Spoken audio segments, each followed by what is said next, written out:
જય હિન્દ વિદ્યાર્થી મિત્રો, સ્વાગત કરું છું માસ્ટર કી પાઠશાલામાં ફરીવાર નવા ઉત્સાહ સાથે, નવા ઉમંગ સાથે અને ગુજરાતી ભાષાના આ મુખ્ય પરીક્ષાની આ દોડમાં, આ સફરમાં એક સરસ મજાના નિબંધ લેખન એટલે અગત્યના ટોપિક જે હાલમાં ખૂબ જ ચર્ચામાં છે.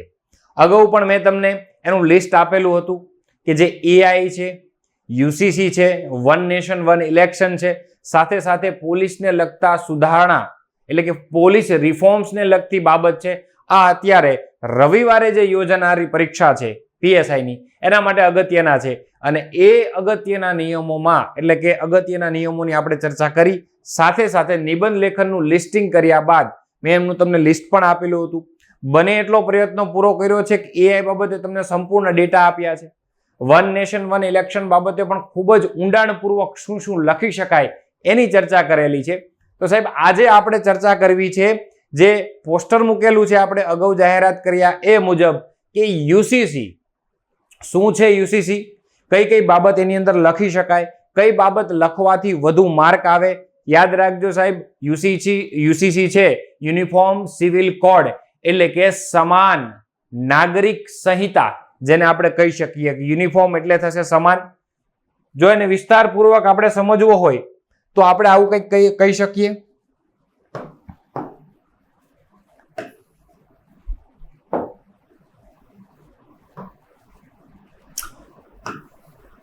યુસીસી યુનિફોર્મ આવું કહી શકીએ તો કે સાહેબ યુનિફોર્મ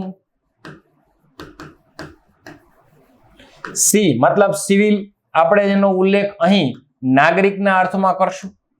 અને સાહેબ કોડ સમાન નાગરિક, યુનિફોર્મ નાગરિક એટલે આપણે અહીં સમાનનો અર્થ કરશું.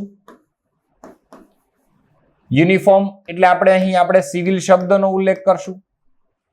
સાહેબ કોડ, હું તમને અંગ્રેજી અને ગુજરાતી કોડ જેને આપણે અહીં સંહિતાના અર્થમાં ઉલ્લેખ કરવાના છીએ. સાહેબ હું તમને આ નાગરિક તરીકે એટલે આ ગુજરાતી શબ્દ છે, આ અંગ્રેજી શબ્દનું એનું વિસ્તૃતીકરણ છે જે અત્યારે ખૂબ જ ચર્ચામાં છે, જેને આપણે સમાન નાગરિક સંહિતા પણ કહી શકીએ. જો ઇંગ્લિશ ફોર્મેટમાં તમારે જો એને બોલવો હોય તો યુસીસી પણ કહી શકો અને યુનિફોર્મ સિવિલ કોડ પણ કહી શકો. હવે આ બાબત કહેવાનો મારો એક જ તાત્પર્ય, જો આ વિષય ઉપર તમે સાહેબ નિબંધ લેખન કરો છો તો અહીં તમે ત્રણ વસ્તુમાંથી કોઈ પણ એક જ વસ્તુ વાપરી શકો. એટલે કે જો તમે એવો ઉલ્લેખ કર્યો હોય કે સમાન નાગરિક સંહિતા, તો સમગ્ર નિબંધમાં તમે સમાન નાગરિક સંહિતા એવા જ શબ્દનો ઉલ્લેખ કરીને આગળ વધી શકો. જો તમે ટૂંકો કોડ એટલે કે ટૂંકું નામ યુસીસી નો ઉપયોગ કર્યો છે નામ લખવામાં, તો તમે યુસીસી નો ઉલ્લેખ બધી જગ્યાએ કરશો. જો તમને એવું લાગે છે કે યુનિફોર્મ સિવિલ કોડ શબ્દ મારે જે વાપરવો છે એ લખી શકો તો એમાં પણ કોઈ વાંધો નથી. પણ શરત માત્ર એટલી, ત્રણેય મિશ્રણ ન થવું જોઈએ. ઘડીક આ શબ્દનો ઉપયોગ કરીએ, ઘડીક આ. ઓકે, ચર્ચાની શરૂઆત કરીએ આપણે. સાહેબ આ મુદ્દો છે, આ બંધારણીય મુદ્દો છે, બંધારણીય સુધારણાની જોગવાઈ છે. ભારત દેશમાં એક અગત્યનું પગલું, મહત્વનું પગલું અને શ્રેષ્ઠ પગલું બંધારણીય બાબતમાં કહી શકાય, જે નાગરિકોને સમાન ન્યાય, ધર્મનિરપેક્ષતા તરફ, સમાન કાનૂની જોગવાઈ તરફ, એ તરફ દોરી જવા માટેનું અગત્યનું પગલું છે. એ બાબતે જો અમારે નિબંધ આવે અને એ નિબંધ અમારે 300 શબ્દમાં જો લખવો હોય અથવા 350 શબ્દમાં લખવું હોય તો કઈ કઈ બાબતનો ઉલ્લેખ કરવો એની આપણે વિસ્તૃતીકરણ કરીએ. તો મેં તમને કીધું છે કે પહેલો ભાગ છે વિદ્યાર્થી મિત્રો, એ હંમેશા પ્રસ્તાવનાનો હોય, વિષય પ્રવેશનો હોય, કોઈ પંક્તિ અથવા સૂક્તિનો હોય. જો તમને આવડે છે તો તમે પંક્તિથી પણ શરૂઆત કરી શકો અને જો તમને નથી આવડતું તો તમારો વિચાર આ વિષયને લઈને, યુસીસી ને લઈને તમારો વિચાર એટલે કે તમે ત્યાંથી શરૂઆત કરી શકો કે ભારત દેશ છે એ વિવિધતા ધરાવતો દેશ છે અથવા વિવિધતામાં એકતા ધરાવતો દેશ છે. વિવિધતા કઈ બાબતમાં? તો કે જ્ઞાતિ, જાતિ, લિંગ, ભેદ એ બધી જ બાબતમાં વિવિધતા ધરાવતો દેશ છે. દરેક ધર્મના લોકોને સમાન ન્યાયથી જોવામાં આવે છે. દરેક ધર્મના લોકોને સમાન કહેવાય કે 3 પ્રકારના ન્યાય છે. આપણે આર્થિક, સામાજિક અને રાજકીય, આ 3 પ્રકારના જે બંધારણમાં જોગવાઈ છે, આ ત્રણેય ન્યાયને સમાન રીતે આપવામાં આવે છે દરેક નાગરિકને. ભલે વિવિધતા ધરાવતો દેશ હોય પણ વિવિધતામાં કેવો છે? એકતા ધરાવતો દેશ છે. બીજો શબ્દ તમે ઉલ્લેખ આવો આ પ્રસ્તાવનાની વાત કરી શકો. બીજી બાબત તમે કઈ ઉમેરી શકો? સાહેબ આ બધા જ પોઈન્ટ આની ઉપર હું ચર્ચા કરીશ. ચર્ચાની સાથે સાથે તમને એક ડેમો સ્વરૂપે એક નિબંધ લેખન પર તમને હું બતાવીશ કે આ બાબત તમે આની અંદર લખી શકો. દરેક ધર્મને, બીજો પોઈન્ટ એવું કહી શકું, દરેક ધર્મને પોતાના ધર્મ પાળવાની, ધર્મનો અમલ કરવાની, ધર્મ બાબતે નાના મોટા કાયદા ઘડવાની, ફંડ ઉઘરાવવાની, મસ્જિદ બનાવવાની, મંદિર બનાવવાની, ગુરુદ્વારા બનાવવાનું, કોઈ અગિયારી બનાવવાનું, દરેક બાબતને પોતપોતાના બાબતમાં, દરેક ધર્મ પોતપોતાની બાબતમાં સ્વતંત્રતા ધરાવે છે. એ તમને મને ખ્યાલ છે કે અનુચ્છેદ 15 એવું કહે છે કે ધર્મ, જાતિ, જ્ઞાતિ વચ્ચે લિંગ ભેદ ન હોવો જોઈએ. 14 એમ કે છે બધા પ્રત્યે સમાનતા હોવી જોઈએ. અનુચ્છેદ ધાર્મિક સ્વતંત્રતા, ધાર્મિક અધિકારોનો ઉલ્લેખ છે અનુચ્છેદ 25 થી લઈને 28 સુધીમાં. એમાં તમને ધર્મની સ્વતંત્રતાની છૂટ આપે છે. એટલે એવું કહી શકાય દરેકને પોતાનો ધર્મ પાળવાની, અમલ કરવાનું અથવા એના માટે નીતિ નિયમ બનાવવાની ભારત દેશના બંધારણમાં છૂટ આપેલી છે. સાહેબ અહીંથી શરૂઆત હું શું કામ કરી શકું? કારણ કે આજે જે મુદ્દાની આપણે ચર્ચા કરવા જઈ રહ્યા છીએ એનું નામ છે યુનિફોર્મ સિવિલ કોડ, અથવા એને કહી શકો કે યુસીસી, અથવા એમ કહી શકો કે ભાઈ સમાન નાગરિક સંહિતા. કોડ શબ્દ છે ને એની જે શરૂઆત કઈ રીતે કહી શકાય એની બાબત કહું. સામાન્ય રીતે કોઈ પણ પહેલા વિધેયક પસાર થાય, કોઈ પણ બાબતનું સૌથી પહેલા વિધેયક પસાર થાય. જો બંધારણીય જોગવાઈ મુજબ ને બંધારણીય પ્રોસેસ મુજબ ને બંધારણીય અમલવારી મુજબ જોઈએ ને તો સૌથી પહેલા કોઈ વિધેયક પસાર થાય. વિધેયક પસાર થઈને પછી એક્ટ બને. શું બને છે? એક્ટ. અને એક્ટ પછી જેને તમે લો કહો તો પણ ચાલે અને કોડ કયો તો પણ ચાલે, આ મુજબ હોય છે. તો આવી કંઈક પ્રોસેસ હોય છે. અને એવી વાત છે કે ભારત દેશમાં જો આવો કોઈ સુધારો આવશે અથવા આવો સુધારો પૂર્ણપણે સફળ થશે તો ભારત દેશ બિન સાંપ્રદાયિક દેશોની ગણતરીઓમાં સૌથી મોખરે હશે. ધર્મ નિરપેક્ષતા બાબતે આગળ વધશે. તો હું એવું કહી શકું કે ભાઈ સાહેબ સમાન સિવિલ કોડની બાબત કોઈ ઐતિહાસિક, આ બધું જ હજી સાહેબ હું પ્રસ્તાવનામાં લખી શકું. આ બધી જ બાબત મારે પ્રસ્તાવનામાં લખવાની છે. પ્રસ્તાવનામાં કઈ કઈ બાબત લખી શકું? તો કે ભારત વિવિધતામાં એકતા ધરાવતો દેશ છે. દરેક ધર્મને પોતાના ધર્મ પાળવાની, માનવાની છૂટ છે. નીતિ નિયમો બનાવવાની છૂટ છે. મંદિર મસ્જિદ બનાવવાની છૂટ છે. ધર્મનો પ્રચાર કરવાની છૂટ છે. બધી બાબતો શરૂઆતના પહેલા પેરેગ્રાફમાં લખી શકું. પછી જો હજી કોઈ ઐતિહાસિક માહિતી મારે સાહેબ લખવું હોય ને તો હું એવું લખી શકું બંધારણના હેશટેગ ભાગ 4 જેને આપણે રાજ્યનીતિના માર્ગદર્શક સિદ્ધાંતો કહીએ છીએ, જેને આપણે ડીપીએસપી કહીએ છીએ, directive principal of state policy, જેને આપણે ભાગ 4 કહ્યું છે, એના અનુચ્છેદ 44 આનો ઉલ્લેખ કરવામાં આવ્યો છે. આ બાબત તો તમારે આમાં ફરજિયાત લખવી જ પડે. ભારત દેશમાં જો કોઈ ધાર્મિક એકીકરણ કરવું હોય તો આની જરૂર પડશે. ધર્મ બાબતે બિન સાંપ્રદાયિકતા તરફ આગળ પહેલ કરવી પડે તો યુસીસી ની જરૂર પડશે. સમજો, લિંગ સમાનતા કરવી હોય તો યુસીસી ની જરૂર પડશે. ધાર્મિક માન્યતાઓ વધારે આપવી હોય અથવા ધર્મ બાબતમાં છૂટછાટ આપવી હોય તો આની જરૂર પડશે. ધાર્મિક માન્યતાનો ઉલ્લેખ કરી શકો. આ બધા જ પોઈન્ટ છે એ તમે શરૂઆતમાં કરી શકો. શેમાં? તો કે જ્યારે તમે યુસીસી ની કોઈ નોટ્સ લખતા હોય, યુસીસી બાબતે નિબંધ લખતા હોય તો. યાદ કરાવી દઉં, શરૂઆતમાં જ મેં અહીંથી જ શરૂઆત કરેલી છે. યુસીસી નો મતલબ એવો થાય કે યુનિફોર્મ સિવિલ કોડ, બરાબર? યુનિફોર્મ સિવિલ કોડ, અથવા એને ગુજરાતીમાં લખવું હોય તો સમાન નાગરિક સંહિતાનો ઉલ્લેખ કરી શકો. પ્રસ્તાવનામાં તમે વિવિધતામાં એકતાની વાત કરી શકો. દરેક ધર્મને પોતાના ધર્મ પાળવાની છૂટ એની વાત કરી શકો. કોડ બાબતે, વિધેયક બાબતે તમે લખી શકો. એમ પણ લખી શકો ઐતિહાસિક માહિતીમાં કે ભાઈ બંધારણના રાજ્યનીતિના માર્ગદર્શક સિદ્ધાંતો ભાગ 4 અનુચ્છેદ 44 મુજબ એનો ઉલ્લેખ કરવામાં આવ્યો છે. હા ને? ઓકે. પછી હું સાહેબ શું લખી શકું? તો કે હાલમાં અત્યારે શું વાત ચાલી રહી છે, હાલમાં અત્યારે આ બાબતે શું પ્રસ્તાવના છે, હાલમાં આ બાબતે મારે ખ્યાલ સ્પષ્ટ કરવો હોય તો હું શું કરી શકું? તો એવું કહી શકું કે ભાઈ જો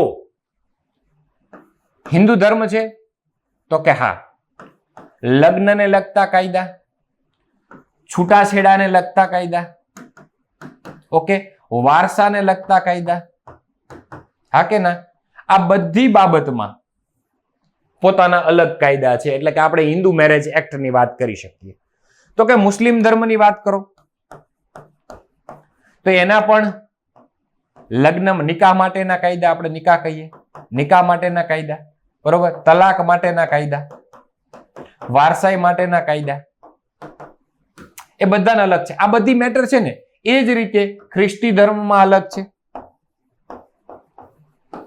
એ જ રીતે તમે કોઈ જૈન ધર્મ અથવા બીજા કોઈ ધર્મની વાત કરી શકો, શીખ ધર્મની વાત કરો, એમાં કંઈક અલગ છે.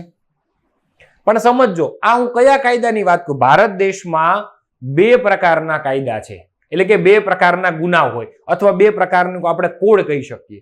સૌથી પહેલા જે ફોજદારી કહી શકો, ફોજદારી, જેમાં ખૂન, લૂંટ, મર્ડર આ બધી બાબત છે ફોજદારીમાં આવે.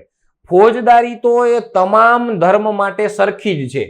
ફોજદારી કાયદો તો ભારત દેશના તમામ નાગરિકોને, તમામ જ્ઞાતિઓને, બધા માટે ફોજદારી કાયદો તો સરખો જ છે. પરંતુ સિવિલ બાબતોમાં, એટલે કે લગ્ન, સંપત્તિ, વારસાઈ, છૂટાછેડા, આ બધી જે મેટર છે ને એને તમે સાહેબ સિવિલ મેટર કહી શકો. તો આ બાબતમાં દરેક ધર્મના મુસ્લિમ લો અલગ છે, હિન્દુ લો અલગ છે, શીખ લો અલગ છે, બરોબર. આ બધાને ધર્મની બાબતમાં પોતપોતાના અલગ કાયદા છે. અલગ કાયદા છે તો એના નીતિ નિયમો અલગ હોય, એનું ધાર્મિક રૂપો પણ અલગ હોય, માનવાનું, પાળવાની અમુક બાબતમાં પણ અલગ અલગ જોગવાઈઓ છે. તો આ અલગ છે. પણ જો ફોજદારી વાત આવે તો આ બધા માટે ફોજદારી કાયદો સરખો. ખૂન કરે તો ખૂન માટે બધાને એક સરખી જ સજા છે. પરંતુ લગ્નની બાબતમાં અલગતા જોવા મળે છે, અલગતા જોવા મળે છે, અલગતા જોવા મળે છે. તો આ બધી અલગતાને દૂર કરીને સિવિલ કોડ, એટલે કે સિવિલ બાબતમાં બધા જ ને એક જ કાયદો માનવાનો, એક જ કાયદો અપનાવવાનો, એક જ કાયદા મુજબ અનુસરવાનું, એક જ કાયદા મુજબ આગળ વધવાનું, આવી વાત છે એ યુસીસી ની અંદર સ્પષ્ટપણે પ્રતિબિંબ કરવામાં આવી છે, દેખાડવામાં આવી છે કે ભારત દેશના તમામ નાગરિકોને ધર્મની બાબતમાં, જ્ઞાતિની બાબતમાં કે કોઈ અન્ય બાબતમાં જે અલગતાપણું છે, અલગ અલગ કાયદા છે, અલગ અલગ કાયદાની અમલવારી છે, એને દૂર કરીને બધી જ બાબત એકમાં સમાવી દેવામાં આવે, બધા માટે સમાન કરી દેવામાં આવે. લગ્નની વાત હોય તો હિન્દુ ધર્મ માટે, મુસ્લિમ ધર્મ માટે, બીજા કોઈ અન્ય ધર્મ માટે એક સરખી જ જોગવાઈ રહેશે. છૂટાછેડાની વાત હોય તો બધા ધર્મ માટે એક સરખી જ જોગવાઈ રહેશે. એ જ રીતે કોઈ વારસાઈની મિલકતની વાત હોય, જમીનની વાત હોય તો બધા માટે એક સરખો જ કાયદો રહેશે. આવી વાત અત્યારે હાલમાં ચર્ચામાં છે અને આ મુદ્દો ખૂબ જ ચર્ચામાં આગળ વધી રહ્યો છે. ઘણી બધી બાબત આનાથી શીખવા મળશે કે જો મહિલા સશક્તિકરણને પ્રોત્સાહન મળશે, મહિલાઓને પૂરતા ન્યાય મળશે, ભારત એક બિન સાંપ્રદાયિક રાષ્ટ્ર એટલે કે રાષ્ટ્ર તરીકે ઉભરી આવશે.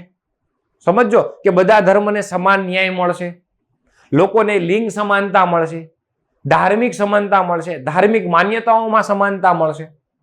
અને આ એક હિત ઈચ્છુક પગલું કહી શકાય, હિતેચ્છુક પગલું કહી શકાય. ઓકે, તો આ બધી બાબતનો ઉલ્લેખ કરી શકો. જેમ કે તમે આ તો સમજાઈ ગયું છે મારા ખ્યાલથી. ફોજદારી કાયદા કોને કહેવાય, સિવિલ કાયદા કોને કહેવાય, બરોબર. ફોજદારી કાયદા છે એ માની લો કે ડિસ્ટ્રિક્ટ અથવા ફોજદારી કાયદા છે એ સેશન કોર્ટમાં હાલે, બરોબર. સિવિલ કાયદા છે એની સિવાય અલગ અલગ કોર્ટમાં ચાલતા હોય.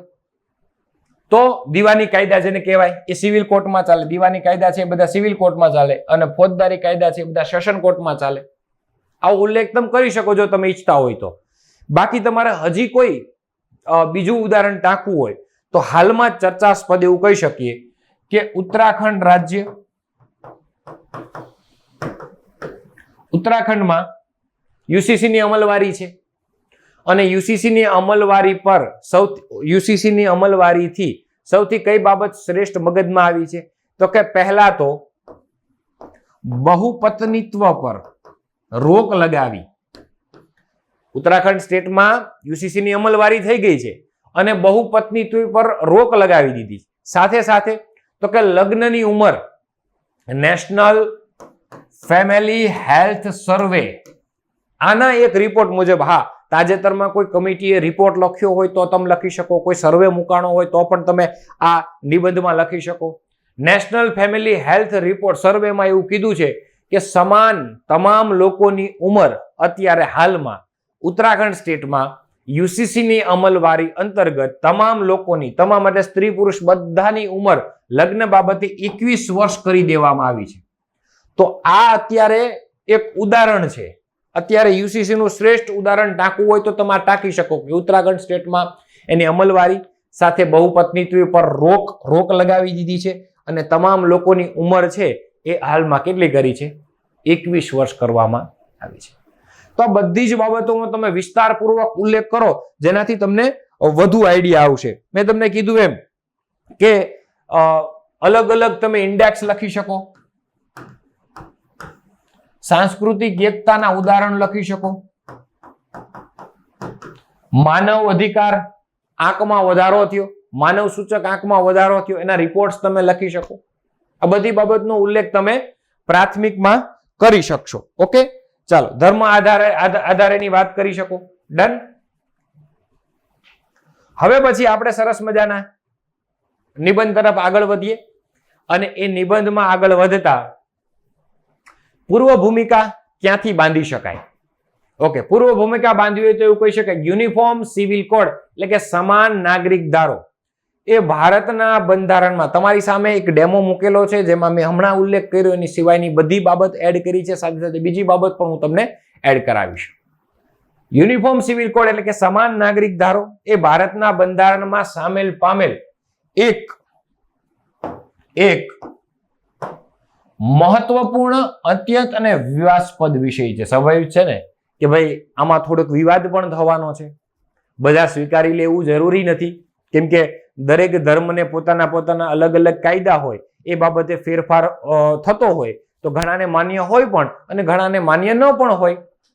જેનો ઉદ્દેશ દેશના નાગરિકો માટે એક જ નાગરિક કાયદો લાવવાનો છે, ભલે તે કોઈ પણ ધર્મ હોય, એ જાતિ હોય અથવા જાતિ સાથે સંબંધિત કોઈ પણ બાબત હોય. ભારત એક વૈવિધ્યસભર દેશ છે. મેં શરૂઆતમાં જ કીધું, ભારત છે એક વિવિધતા ધરાવતો દેશ છે, ધાર્મિક વિવિધતા ધરાવતો દેશ છે, પણ વિવિધતામાં એકતા છે. તમે આવું લખી શકો, જેમાં વિવિધ ધાર્મિક અને જાતિગત જૂથો છે. સ્વાભાવિક છે. અને દરેક જૂથને પોતાના વ્યક્તિગત કાયદાઓ છે અને એ કાયદાઓને એ લોકો અનુસરે છે, એને પાળે છે, એને માને છે, એ મુજબ પોતાનું જીવન વ્યતીત કરે છે. હા, ફોજદારી કાયદો બધા માટે સરખો છે, ખૂનની સજા તો બધા માટે, દરેક ધર્મને ખૂનની સજા સરખી. પણ ધાર્મિક બાબતોમાં જોવો અથવા સિવિલ મેટર જોવો તમે તો એ બાબતમાં, જમીનની બાબતમાં હોય, લગ્નની બાબતમાં હોય, છૂટાછેડાની બાબતમાં હોય, એમાં પોતાના અલગ અલગ કાયદા છે. બધું બંધ કરીને એક જ કાયદો કરવાની વાત છે. એવા સંદર્ભમાં યુનિફોર્મ સિવિલ કોડની સ્થાપના એકમાત્ર નાગરિક કાયદાની જરૂરિયાત અને દેશના સર્વોચ્ચ ધારાધોરણો તરીકે ધર્મ નિરપેક્ષતા લાવવાનો પ્રયાસ કરે છે. એકતા જળવાઈ રહે, અખંડિતતા જળવાઈ રહે, એના માટે. આના સાહેબ આ વિદ્યાર્થી મિત્રો તમે અહીંયા આ પૂર્વ ભૂમિકા મૂકી શકો. પછી અહીંયા જો મેં કીધું ઐતિહાસિક પરિપ્રેક્ષ, ઐતિહાસિક પરિપ્રેક્ષમાં તમે 44 અનુચ્છેદની વાત કરી શકો, ભાગ 4 ની વાત કરી શકો. કીધું ને કે ભારતની બંધારણની રચના 1947 બાદ થઈ, હે ને? આઝાદી પછી બંધારણની રચના થઈ, એટલે કે 26 જાન્યુઆરી 1950 થી બંધારણની અમલવારી શરૂઆત થઈ. 26 નવેમ્બર 1949 ના રોજ બંધારણનું કામકાજ સંપૂર્ણ રીતે પૂર્ણ થયું. એના આપણે આગળ વધીએ. ત્યારબાદ બંધારણના રચયિતાએ આપણા દેશને આધુનિક અને સમાન ન્યાયપૂર્વક નાગરિક ધારા કરવા માટે ગૌણ વિષયો છે, એટલે કે મુખ્ય વિષય સિવાયની બાબત ગૌણ વિષયોમાં કાયદાઓમાં સંશોધન કરવાની જરૂરિયાત લાગી. એટલે એને એવું કીધું કે 1950 માં જ્યારે બંધારણ લાગુ કરવામાં આવ્યું ત્યારે અનુચ્છેદ 44 ના ભાગરૂપે યુનિફોર્મ સિવિલ કોડનો સમાવેશ નિર્દેશક સિદ્ધાંતોમાં એટલે કે directive principal of state policy તરીકેનો ઉલ્લેખ અનુચ્છેદ 44 મુજબ એનો ઉલ્લેખ આપણા બંધારણમાં ભાગ 4 માં કરવામાં આવ્યો. ઓકે, પછી હું શું કહી શકું? અનુચ્છેદ 44 માં રાજ્યને આદેશ આપવામાં આવે છે કે જો રાજ્ય નીતિના માર્ગદર્શક સીધા અધિકારો છે એના ભંગ બદલ તમે કોર્ટમાં જઈ શકો, પણ રાજ્ય નીતિના માર્ગદર્શક સિદ્ધાંતોનો એક જ ખ્યાલ છે, શું? તો કે સાહેબ કલ્યાણકારી રાજ્ય સ્થાપિત કરવાનો. એના એ તમને ન મળે તો તમે કોર્ટમાં ન જઈ શકો. ભારતના સમગ્ર રાજ્ય ક્ષેત્રમાં નાગરિકો માટે સમાન નાગરિક ધારાની સુવિધા કરવાનો પ્રયાસ અનુચ્છેદ 44 માં કરવામાં આવ્યો છે. ગોવાની વાત પણ તમે કરી શકો. છતાં ડાયરેક્ટર પ્રિન્સિપલની ભલામણો કાયદેસરની બંધારણમાં નહીં હોય. મેં થોડીક વાર પહેલા જ વાત કરી. કાયદેસરની બંધારણની નહીં હોય એનો મતલબ એવો છે કે એ તમને ન મળે અથવા એ તમને ન આપવામાં આવે તો તમે કોર્ટમાં ન જઈ શકો. હા, તમે એના ઉપર દલીલ સુધારા કરી શકો, પણ અધિકારોની જેમ તમે કોર્ટમાં જઈને કેમ બંધારણના અધિકારોનું હનન થાય? તો અનુચ્છેદ 32 મુજબ તમે જે રીટ દાખલ કરો છો અને અનુચ્છેદ 226 મુજબ તમે હાઈકોર્ટમાં રીટ દાખલ કરો છો એ સુવિધા તમને અહીં ન મળે. એટલે કે આ તો ખાલી એક ખ્યાલ આપ્યો છે કલ્યાણકારી રાજ્ય બનાવવા માટેનો. ભલામણો કાયદેસરની બાંહેધરી નહીં હોય અને લાગુ કરવાનો કોઈ વાસ્તવિક ફરજ પણ નથી કે આમ કરવું જ જોઈએ, આમ કરવામાં જ આવશે, આમ કરવાનું જ એવું ન હોય. તમારે કરવું હોય તો કરાય.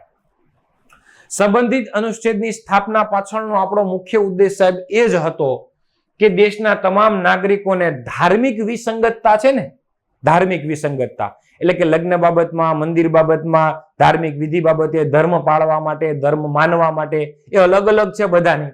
એ ધાર્મિક વિસંગતતાઓને પરિહારીને દૂર કરીને બધા માટે સમાન ન્યાય અને સમાન કાયદો મળે એવો હેતુ આપણો હતો અનુચ્છેદ 44 સ્થાપિત કરવાનો. તે સમયે પણ ખાસ કરીને હિન્દુ અને મુસ્લિમ ધાર્મિક સમુદાયો માટે અલગ અલગ કાયદો લાગુ હતા.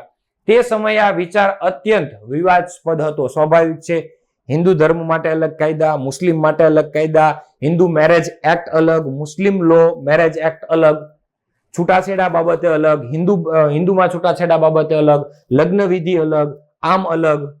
તો ઘણા પ્રશ્ન પણ એમ થાય સાહેબ આ બધું એક થઈ જશે પછી શું લાગે છે મુસ્લિમ લોકો 7 ફેરા ફરશે? શું હિન્દુ લોકો તલાકે બોલશે? એવી બાબત કોઈ અહીં કીધેલી નથી. અહીં એમ કીધું છે એક જે બાબત સ્થાપિત થશે એ બધાને માનવાની રહેશે. એ પછી શીખ હોય, મુસ્લિમ હોય, હિન્દુ હોય કે ખ્રિસ્તી હોય, કોઈ પણ નહીં. એ બાબત વિવાદાસ્પદ હતો અને કેટલાક રાજકીય નેતાઓ અને સમુદાયો તો આનો વિરોધ પણ કર્યો હતો. સ્વાભાવિક છે, સારું કામ આવે તો 100 જણા અડચણમાં આવે, 1000 જણા એના સમર્થનમાં હોય તો 100 જણા અડચણમાં હોય જ. અને અડચણમાં આવે ત્યારે જ સમજવાનું કે આપણું કામ સારું છે. હવે ઉદ્દેશ શું હતો? યુનિફોર્મ સિવિલ કોડનો મૂળ ઉદ્દેશ એ છે કે દેશમાં લગ્ન હોય, આગળ વાત કરી એ મુજબ મેં, વારસો હોય, પછી અપનાવવું, લગ્ન વારસો અપનાવો, વિધવા પેન્શન હોય, બિન ધર્મ નિષ્પક્ષ કાયદા અને અન્ય નાગરિક બાબતોમાં સમાન કાયદાની સ્થાપના કરવાની. મેં શરૂઆતમાં જે તમને ડેફિનેશન કીધી એની જ વાત કરેલી છે મેં અહીં.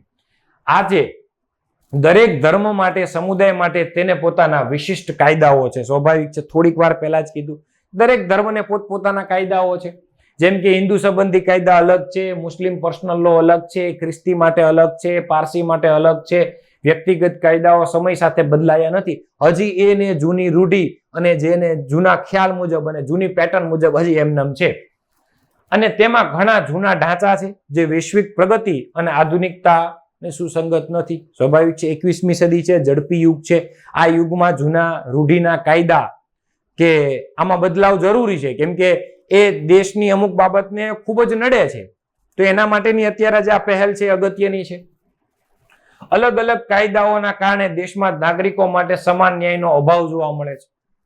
સ્વાભાવિક છે, મેં તમને આગળ કીધું એમ કે ફોજદારી બાબત છે એમાં તો સમાન જ છે કે પછી લૂંટ ખૂન થાય તો એ બધા માટે, પછી પારસી માટે સરખી, હિન્દુ માટે સરખી, મુસ્લિમ માટે સરખી. પણ જો કોઈ લગ્ન બાબતની હોય તો ત્યાં થોડીક વૈવિધ્યતા જોવા મળે, અને વૈવિધ્યતા જોવા મળે ને એટલે કાયદામાં સૌથી પહેલી અડચણરૂપ એ બાબત થાય. સમાન અધિકારનો ખ્યાલ છે અહીં નીચો પડી જાય, સમાન બાબતનો ખ્યાલ છે અહીં પડતો મુકાઈ જાય. ઘણી વખત એવું થાય આ કાયદાઓને લીધે મહિલાઓ સાથે પણ અન્યાય થાય, જેમ કે હિન્દુ ધર્મની મહિલાઓ, મુસ્લિમ ધર્મની મહિલાઓ વચ્ચે તમે અધિકારો લગ્નની બાબતમાં જોવો તો ઘણા અલગ અલગ છે, જેમાં કે લગ્ન, વિભક્તિ અને વારસો અંગે લિંગ વિષમતા સ્પષ્ટ જોવા મળે છે. એકમાત્ર નાગરિક ધારો કાયદો લાવવાથી આ તમામ પ્રશ્નોનું સોલ્યુશન થશે. તેમની વ્યાખ્યાથી કાયદા પ્રદાન કરી શકાય છે. આવું તમે લખી શકો. પડકારો શું છે? તો કે યુનિફોર્મ સિવિલ કોડનો ઉલ્લેખ થતા જ બધા જ રાજ્યોમાં જેને આ સ્વીકાર્ય નથી ત્યાં વિવાદો ઉભા થઈ ગયા છે. ખાસ કરીને મુસ્લિમ સમુદાય દ્વારા આ યુસીસી યુનિફોર્મ સિવિલ કોડનો સ્પષ્ટ વિરોધ કરવામાં આવ્યો છે, કારણ કે તે પોતાના ધાર્મિક કાયદાને જ બધું માને છે. ધાર્મિક કાયદાઓમાં હસ્તક્ષેપ તરીકે જોવામાં ઈચ્છે છે કે આમાં તમે કોઈ હસ્તક્ષેપ કરી શકો નહીં, આ અમારા કાયદા છે, આના વિરુદ્ધ ન થઈ શકે. મુસ્લિમ પર્સનલ લો ભારતમાં લાંબા સમયથી માન્ય છે અને તે સિવિલ કોડ લાગુ કરવાથી તેના ધાર્મિક મૂલ્યો અને તેઓની પ્રણાલીઓમાં ફેરફાર આવવાની આશંકા છે એવું એમને લાગે છે. હિન્દુ સમુદાયમાં પણ કેટલીક જૂની માન્યતાઓ અને કાયદાઓ બદલાવાના પ્રશ્નો હિન્દુમાં પણ ઉભા થશે એવી પણ એમને બીક છે, જે યુનિફોર્મ સિવિલ કોડના અમલમાં અવરોધરૂપ બને છે. એટલે એ લોકો અહીં સ્પષ્ટ ના પડે છે. જો આ પડકારો છે અને આ પડકારો છે એ લખવા પડે, તમારે આ પડકારો સ્પષ્ટ લખવા પડે, ચોખ્ખા લખવા પડે, કેમ કે બધું સારું સારું જ ન લખવાનું હોય. વાસ્તવિકતા શું છે એ તમારે ફરજિયાત પહેલા લખવી પડશે કે ભાઈ યુનિફોર્મ સિવિલ કોડ છે, લાગુ કરી નાખો, ચલો લાગુ કરી નાખો. આ કાંઈ આઈસ્ક્રીમ ખાવા જેવી બાબત તો છે નહીં. ઓકે. બીજી તરફ દેશમાં જાતિગત રાજકારણ વધે છે, સ્વાભાવિક છે. ધર્મના નામે મત માંગવાની વાત છે. આ યુસીસી ને મુદ્દો બનાવીને આ મતો લેવા, યુસીસી ને પડકાર કરીને અહીંથી મત લેવા, યુસીસી ને સમર્થન કરીને અહીંથી મત લેવા. ધાર્મિક ધ્રુવીકરણ યુનિફોર્મ સિવિલ કોડ માટે મહત્વનો પડકાર છે. આ કોડનો અમલ કઈ રીતે કરવામાં આવશે અને કેટલા હદે આ વ્યાપક થશે એ એક મોટો પ્રશ્ન છે. કાનૂની નિષ્ણાંતો, વકીલો દ્વારા અને રાજકીય નેતાનું કહેવું છે કે જ્યાં સુધી સમાજમાં સમાનતા, શિક્ષણ અને શારીરિક વાદને દૂર કરવાના પ્રયાસો નહીં થાય ત્યાં સુધી તમામ નાગરિક ધારો અમલમાં લાવવો ઘણો મુશ્કેલ છે, આવું કહી શકો. છેલ્લે તમે આવું કહી શકો, યુનિફોર્મ સિવિલ કોડ ભારતના નાગરિકોને અધિકારો અને માનવતાને સુધારવા માટેનું મહત્વનું પગલું છે. આ લખી નાખજો, આ એક શ્રેષ્ઠ વાત કહેવાય. તમારો મતે મહત્વનું પગલું છે. વિચાર હંમેશા હકારાત્મક જ રાખવાનો, વાણી હકારાત્મક જ રાખવાની. તે નાગરિકોને સમાન કાયદા અને ન્યાય પ્રાપ્ત કરવા માટેની સુવિધા પ્રદાન કરી શકે છે. આ તમારું ભવિષ્યવાદી વલણ છે, આવું થઈ શકે છે. તેમ છતાં તે ધર્મ, સંસ્કૃતિ અને સામાજિક પરિસ્થિતિઓને તકલીફ લીધે હજુ સુધી અમલમાં નથી આવ્યો.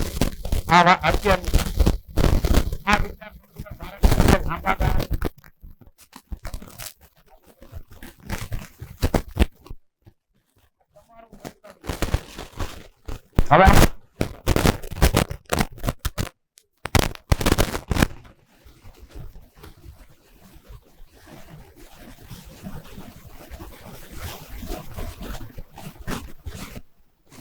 પ્રયત્ન કર્યો છે. પહેલા સૌથી પહેલા તો યુસીસી નો ખ્યાલ મગજમાં રાખજો. ધાર્મિકતાની વાત કરજો, ડેફિનેશન ખાસ ક્લિયર કરજો. ડેફિનેશન એવું છે કે ફોજદારી કાયદો, બે પ્રકારના કાયદા હોય. એક ફોજદારી કાયદો જેમાં ખૂન, લૂંટ, કેસ એની વાત હોય, એ ભારત દેશમાં બધા માટે સરખો જ છે, એક સરખો જ લાગુ પડે છે. પણ જે સિવિલ કાયદાઓ છે, જે લગ્નની બાબતમાં, વારસાઈની બાબતમાં, મિલકતની બાબતમાં, જમીનની બાબતમાં, છૂટાછેડાની બાબતમાં, એ બધા જે પ્રશ્નો છે, એ બધા કેસો છે, એ દરેક ધર્મ માટે અલગ અલગ છે. કે મુસ્લિમ માટે લગ્નનો કાયદો અલગ, હિન્દુ માટે અલગ, પારસી માટે અલગ, ખ્રિસ્તી માટે અલગ. તો એ બધા કાયદાને સમાપ્ત કરી દેવા અને બધા માટે એક કાયદો લાવવો, યુનિફોર્મ સિવિલ કોડ, સમાન નાગરિક સંહિતા. અહીં એવી વાત સ્પષ્ટ કરેલી છે, એની ઉપર તમારે ચર્ચા કરવાની છે. હાલમાં કોઈ કમિટીએ રિપોર્ટ આપ્યો હોય તો એ તમે લખી શકો. થોડાક ટાઈમ પહેલા સરકારની કોઈ ડિબેટ થઈ હોય તો એ લખી શકો. સરકારનું કોઈ બિલ પસાર થયું હોય તો તમે એ લખી શકો. છાપામાં કોઈ એ બાબતે લેખ આવેલો છે તો અચૂક વાંચીને જવો. કોઈ તટસ્થ બંધારણમાં આનો વિસ્તૃત ખ્યાલ કરેલો છે તો એ લખી લેવો. યુટ્યુબ ઉપર કોઈ વિડીયો હોય એ બાબતે તો એના ડેટા લખીને જવા. મારું એવું કહેવું છે કે યુસીસી કરીને જવું ખાસ, કેમ કે હાલમાં એ ચર્ચામાં છે તો કદાચ પૂછાઈ શકે. આવી માહિતી સાથે ફરીવાર મળશું. ત્યાં સુધી માસ્તર કી પાઠશાલામાંથી હું વિદાય લઉં છું. જય હિન્દ, જય ભારત.